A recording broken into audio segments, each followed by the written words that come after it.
আসসালামু আলাইকুম। আজকে আমি একটা এমন রেমেডি নিয়ে এসেছি যে রেমেডি তৈরি করতে সময় লাগবে মাত্র ২ মিনিট। মানে ২ মিনিটে আপনার ত্বক হবে ফর্সা, উজ্জ্বল, একদম চকচকে।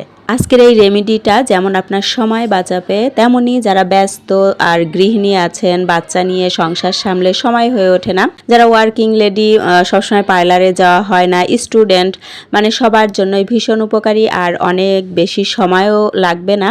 তো প্রথমে আমি একদম গাছের অ্যালোভেরা নিয়ে নিয়েছি। চাইলে কিন্তু যে অ্যালোভেরা জেল পাওয়া যায় টিউবের, সেটাও নেওয়া যেতে পারে। তো এরপরে দিয়ে দিয়েছি চিনিটা কিন্তু ভালো করে গুলিয়ে নিয়েছি। এরপরে দিয়ে দিলাম কফি। তো কফিটা দিয়েও ভালো করে মিক্সড করতে হবে। এখন পর্যন্ত আমি যেসব উপকরণ ব্যবহার করেছি সবগুলোই কিন্তু আমাদের স্কিনের জন্য ভীষণ উপকারী। ছোট বড় আমরা সবাই জানি, মানে টিনেজ থেকে শুরু করে এর পরের বয়সে আমরা সবাই জানি যে এগুলা স্কিনের জন্য কতটা উপকারী, ক্লিনজিং এর কাজ করবে। সাথে আপনার সানবার্ন যেগুলা হয়, চোখের নিচের কালো ভাব, সব কিছুই কিন্তু দূর হবে। সাথে আপনার স্কিন হেলদি আর ব্রাইট হবে। তো এরপরে আমি দিয়ে দিয়েছি কিন্তু একটু লেবু আর দিয়ে দিলাম লাস্টে বেসন। তো এটা এখন ভালো করে মিক্সড করে নিব।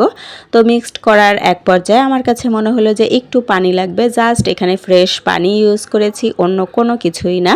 তো এখন এটা মিশিয়ে নিয়ে এরপরে ক্লিন স্কিনে আমি প্রথমে মাসাজ করে নিব ৫-৭ মিনিট। তারপরে এটা স্কিনে লাগিয়ে ১৫-২০ মিনিট মতো রেখে ধুয়ে নিব।